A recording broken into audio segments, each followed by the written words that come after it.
Hello, this time we have a pretty wild game played on Foxy between 4Q players. Black won by 25.5, which is a pretty large margin, but actually the white top right corner was dead for quite some time, so black was supposed to win by 100 points or so, and somehow white magically escaped with a Seki towards the end. Let's go back a few moves here, just to see real quick how black could avoid the Seki. So in this area, white plays a desperate move at s14. Black can just cover, and when white connects under, this is actually not going to take away black's eye, because black can throw in and then Atari from the outside. So when white connects 4 stones, then everything will be captured, and when white connects here, black captures 2 stones, and this gives 1, 2, 3 eyes. Now the way black played is good too. This t14, then white turns, no, white went down, and here black can just capture the stone, either like this or like this. This gives a black clear eye shape, so when white turns, black takes, and there are 2 eyes. Now another option is to play Atari r14, and then when white plays here trying to force the eye in the middle, black can play this move. There is no way to force this eye. Also, black can still capture this stone to create 2 eyes on the side. Now after this move, white push, black play this move, white throws in, and here black can just capture to create 2 eyes. So throw in, take, Atari, connect. When white takes away liberty, capture, Atari, connect. So black got the 2 eyes, and the group in the top stays dead. Now let's check from the beginning. So we have a Hoshi, a Komoku. Now in this case, when white plays the Komoku facing the direction of the top left, black can choose to play in the top left corner. It can be Sansan or any other move, d16, c16. But the thing is, white usually takes the empty corner, so there are 2 corners against 2 corners, and now black will attack white's corner, and in this case it's nice to approach from the top left, because like this black has 2 stones against 1 on this side. So for white it's not so inspired to play the Komoko d3. Now if white plays the Komoko facing the other direction, black will choose to play in the lower right corner, Sansan or whichever, and then attack from the bottom side. So now there are 2 stones against 1 on this side. Therefore, for white it's more interesting to play a Komoko at r4 or a Komoko at d17 if he wants to start with 3-4 moves. Otherwise he can just play Hoshi moves, and then it doesn't matter which corner black takes next. Now in this case, when white plays d17 and black still wants to attack the corner coming from his side, then black has to go for a diagonal Fuseki, and in this case it's 2 against 1 here, or like this, but it's a different story because it's diagonal Fuseki, not parallel Fuseki anymore. So both white and black can handle, and this will lead to a more fighting game in general. But anyway, it's not so critical how you play the first 2, 3 or 10 moves of the game. The fights later on will decide the game. So white played a questionable move, this approach in the top right, instead of taking the empty corner. And now black can just go for the third corner. Very good decision. But black can take the corner with a Hoshi or some other move, not to encourage white to attack from the left side. Which he did, but he played a loose Kakari. It's actually fine, but in general just c15 or d15. So now white has 2 stones against 1 on that side. But here, if black plays d16, then white should do something about his n17. Either a double approach or extend again in the top to make a base. So when white plays this move, black can react locally with c16, and white extends back for a base. Either to space jump or this kind of extension loose to set up a moil. Usually the territorial one. Now black decided to play on the right side. This Ogema defense is very good. So when white slides, black blocks the corner, and white sometimes extends. But in this case, oh, he played the endgame move. That's a bit too early. White should either extend in the top or think about a way to attack more severe the d17, because black didn't answer there. So like this it feels nice for white to surround that corner. Even that black will not die, but it's still confined. So the push here, it's an endgame move, black can just ignore it. Very good decision. But it's still more practical to play a Kosumi. This forces white to extend for a base. Then now black has sent it to approach this lower left corner or play other moves. So black extends in the top, white plays a very loose extension on the left side. Actually, it feels better to play something like c9. The distance, it's much nicer between these three stones. It's loose, but it looks like a mini Chinese formation. So this one is the mini Chinese modified in a way, but played by white, not by black. The mini Chinese, it's usually the situation where black plays like this, approaches the corner and extends back. So these three stones will form the mini Chinese. And it's actually a fuseki that black used to play a lot back in the day. But after AI era, nobody plays it anymore. Yeah, this extension is very good. Even though black can consider some approach like g3 for example, threatening to enter the corner, white usually defends to make a shimari and then extend to the bottom side like this or like this to make some kind of loose moya on the bottom. But o4 it's a nice point, and now white can play something like k4. He played k3, good direction.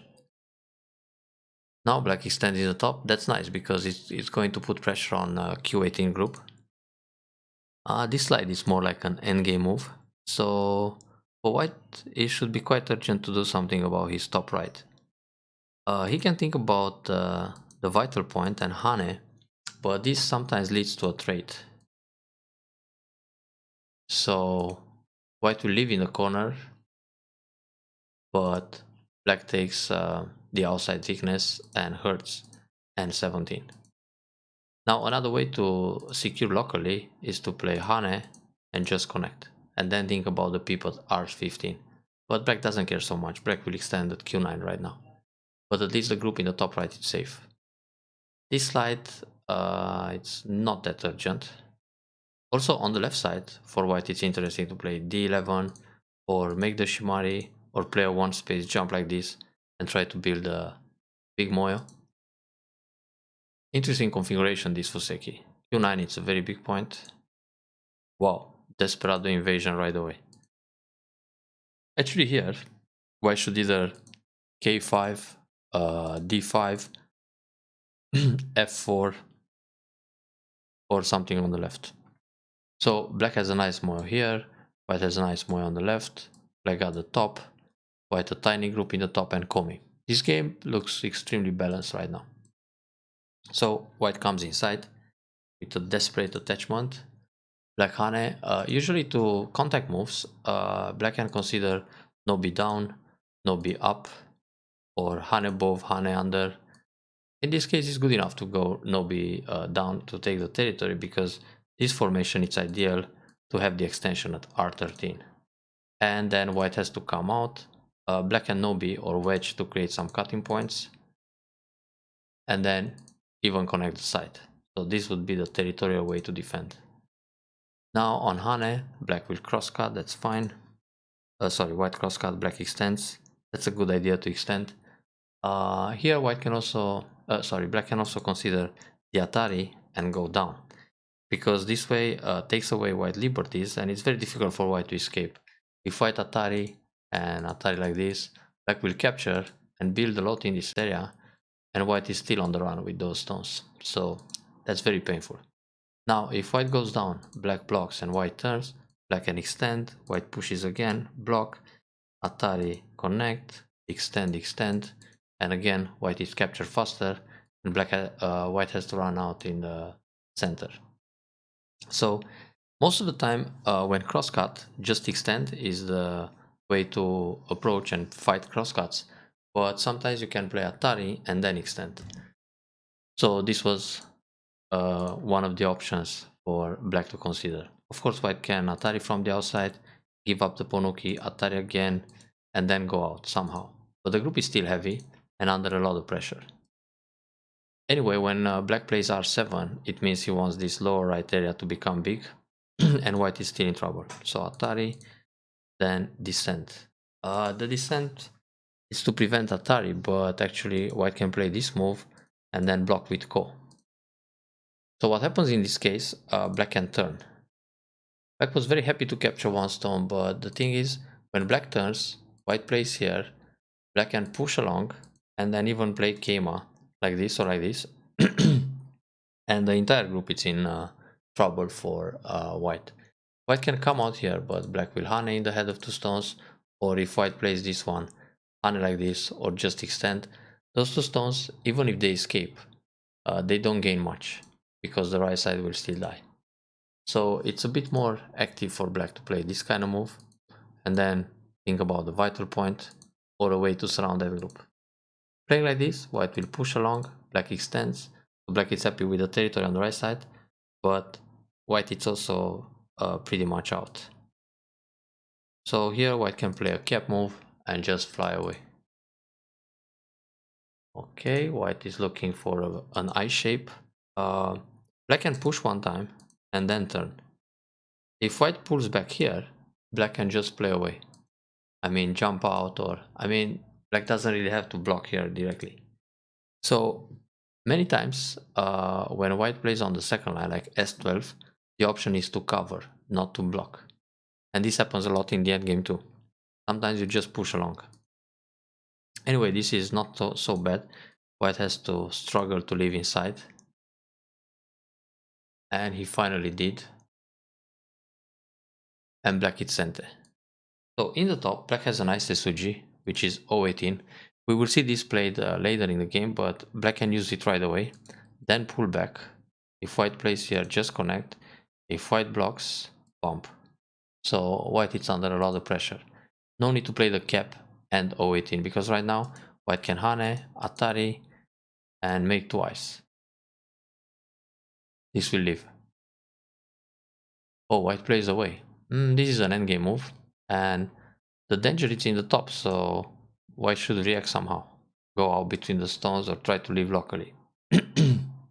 Therefore, black continues the siege. This is fine, connect solid, block. This push, it's not really necessary yet. I should play here first. And now if white connects, black can Hane, and locally this is dead. Only one eye. But white can still go out. So when this happens, if white decides to leave, black will catch the 2 stones. Alright, now black can play Atari right away to take away the eye shape. And then push, and then cut. If white connects, there is only one eye. Actually this happened later in the game, but the timing is to play Atari as soon as possible. Because now, when Hane, white can just play T18 and he got the 2 eyes. There are 2 eyes in the corner. So like this, black can always find time to play the Atari, which happened. Here black can cut right away. Cut, because Atari here, it's not a problem. There are still no eyes in this area. This Atari should be still played. And then black can force the eye. Atari go out. When white pushes here to capture the stones, black has a very nice Tesuji to connect this move on the first line. And connect solid, or like that. And the group is simply dead. So, and when cut like this, if white Atari and Atari, when white goes down, black can fight this semi-eye. So Atari go out, push along. Actually no, just Hane, turn and block. There are 3 liberties against 5. So again, white has to go back and leave like this. Very painful. So cut where you can cut. Every time you see a cut, you need to check if it works, and then if it does, just use it. Here white can play this move, threatening the top, and then block. And white is out. The cut can still be a problem. Not anymore. So for now, white seems fine. White can actually jump to the left. That's okay. Now I should play either a Kosumi or a 1-space jump to make a more flexible shape. From Kosumi here, even if black plays this move, later on, when black tries to kill the group, white can play Keima like that. If black plays Keima, white jumps here. If black attacks from the top, white jumps out like that. So it's much better to have the Kosumi at h14 locally as a shape point. This is still not alive. Black didn't even have to play this move. better go Atari to make sure that's only one eye, and then try to surround the group. If white pushes here, black can ignore again. If white turns, black connects and nothing happens. So the group is still in trouble. This block wasn't necessary. And this one, it is necessary now, because in this case, white is not going to push and allow the connection under, but play s15 and then capture everything. So that's okay. Jump along, very good. And then invade the left side. This attack is good, but the group is out in the middle, so white can jump again and give 2 stones. Now it's not such a big deal, it's only a matter of 4 points. In fact 6. This move is good, threatening the top left corner. So white jumps along. White has this kind of box right now, at least the potential to build everything here. But it's not so easy, black can jump in. And for now, black is still okay on territory, but he really needs to reduce this potential. Tesuji again to take away the eye shape, very good. Here actually, black should block. Then when white comes out, connect under or push once, then connect under, and actually the group in the top has only space for one eye. So white was lucky to make 2 eyes here. Now the group is alive. Black can connect solid. Double hanging connection is safe too. Anyway, when black Hane, white has to play to make 2 eyes, so there is no center move for white in the top at e19. Now black jumps in. There's a better way to invade here, which is the attach at d4, then Hane, connect, push one time, extend for a base. Or, well, black can also play this kind of move, attach, pull back, and then come out. Playing like this, it gives white c4, which is quite nice, and then black is still on the run. So black has to play Kosumi, one space jump, and try to get some light shape here. But it's not so easy. Everything might die inside. This was dangerous. So one space jump, surround. This attach is nice. Try to give up a stone in order to make eye shape. White shouldn't go for the bait and play here, then cut.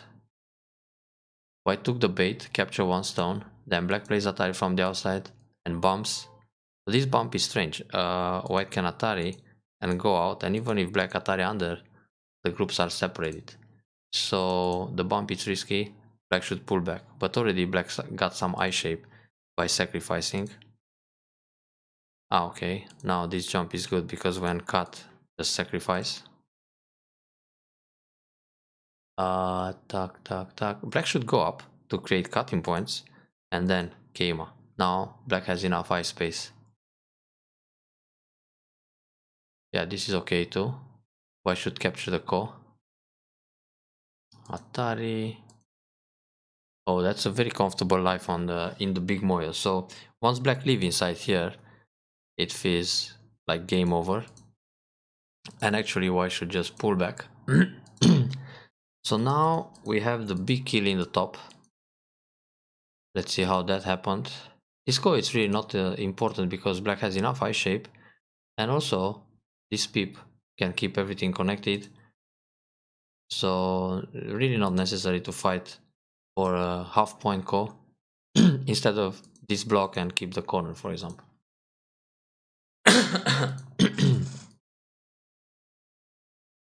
Can put more pressure with this move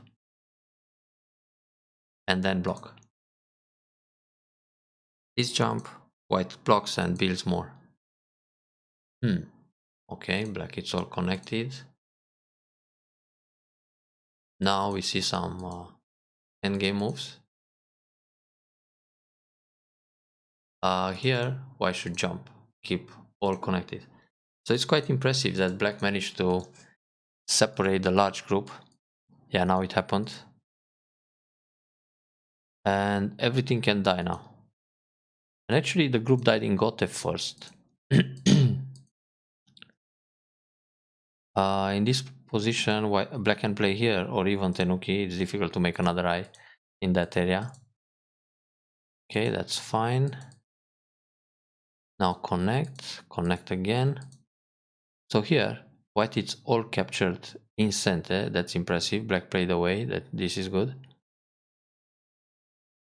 Then, yeah, white luckily found the Seki, but white should actually resign at this stage. And there is no Seki. Once again, black can cover, throw in, Atari from behind, and capture. And that's it. Anyway, impressive victory and a pretty solid win for black from the beginning.